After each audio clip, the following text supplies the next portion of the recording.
I thought I would give you all a very brief update on what it is that's happening, some future plans for the workshop in general.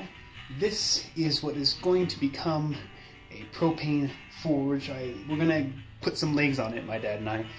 We're not just going to let it be seated between these stumps, but for now it holds it steady. It looks kind of nice. We're going to put some legs on it, get a welding blanket, some refractory cement. We'll get a nozzle cut into the back or in the center, and that is going to come from that. It will just come and snake down right into the top of the forge. So something like that. We might have to move a couple little things around, but that is going to be a lot of fun because not only is propane kind of a cleaner and nicer, it's easier to start. I just struggled for about 15 minutes to get that charcoal forge out there started, and then I have to come back inside because I have to go home. So that's one advantage. Is obviously you can just switch it on, ignite it, and that's good. You know, there's nothing wrong with that at all. But yeah, the little window on the back is kind of crooked. That's bad cutting on my part, but that'll still serve its purpose, even though it just kind of looks a little off. Yeah, so that's actually probably still maybe a month or two away because ceramic welding blankets are not cheap, but that's not the only thing that we have going on. Here soon, you can expect some videos. The next thing that I'm going to forge is going to be a quarter inch hole punch,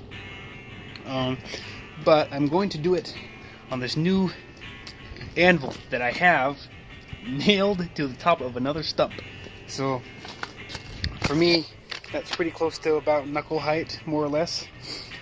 Maybe a little bit higher, but that's not a big problem at all.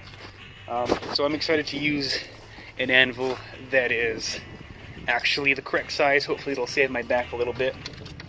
But I'm more excited, of course, to have a forge on the inside when I don't have to worry about starting fires. I don't have to worry about starting fires in the cold and the snow and all that kind of stuff. Obviously, it is getting close to winter, and so when I get that done, I'm going to make this.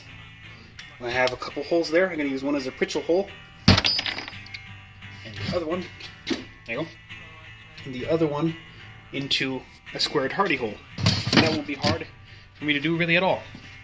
Probably just a Dremel tool. Of course, you're gonna see videos on all of that, and here soon, before Christmas, you'll probably see most of this be done.